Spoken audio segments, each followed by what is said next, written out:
Hi, this is Abigail Zoe Lewis reporting for Kids First. Today I'm at Disney Studios in Burbank getting ready to interview the producers of Milo Murphy's Law and Weird Al Yankovic. Stay tuned. Actually, get the picture of them. You guys look awesome. Can you tell us a little bit about your show, Milo Murphy's Law? We can tell you a lot about our show. Yes, you may have to tell us to shut up if we start talking about the show.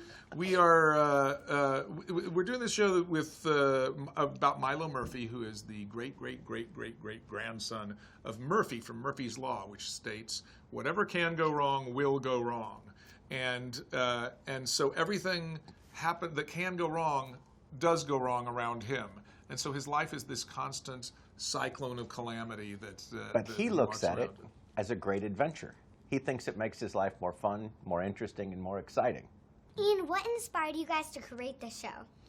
Well, we did a show together for 10 years. Let's be honest, what the base inspiration for all of us doing shows together is that we like working together. Yeah. That's at the root of what we... Yeah, that's why we created Phineas. That's why we created this, is because we wanted to continue to work together. And I had drawn this caricature of a friend of ours, sort of, this little cartoon version of him, what he would have been like in middle school. And I just wrote optimistic next to it because that's how he looked. And I brought it into Swampy, and he said, "Ooh, what if he's optimistic in the face of enormous odds? Like everything goes wrong for him, and he's still optimistic." And we were like, "That's great." So it's like Murphy's Law.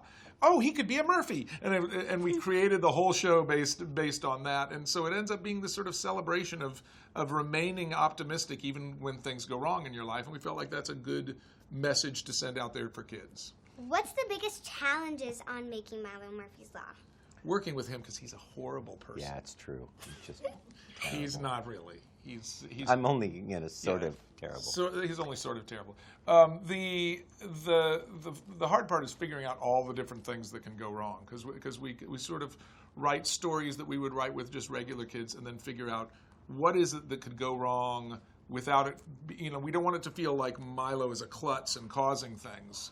We don't want him to bump into things and knock things down and make it and be it's not accident that he's clumsy. prone. It's just that things tend to go. There's a sort of probability things tend to go wrong when he's around, and that's a very fine line we've had. Which leads to the other hardest part about making the show, is that for every place that we go, we have to draw a background for the show.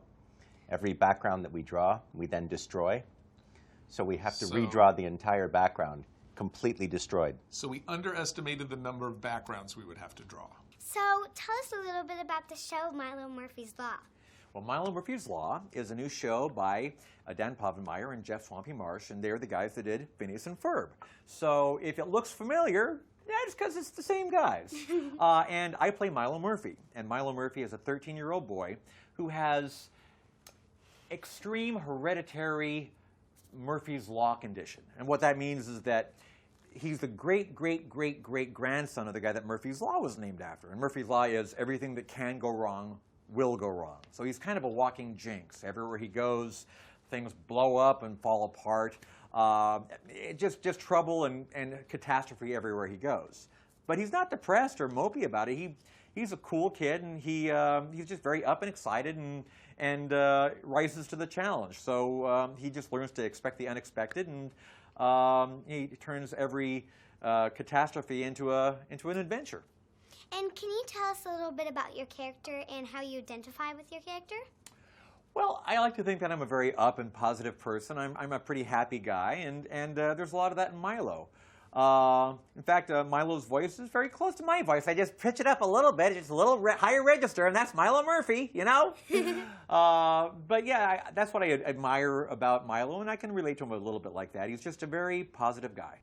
What do you most enjoy about doing voiceovers? Well, not having to shave.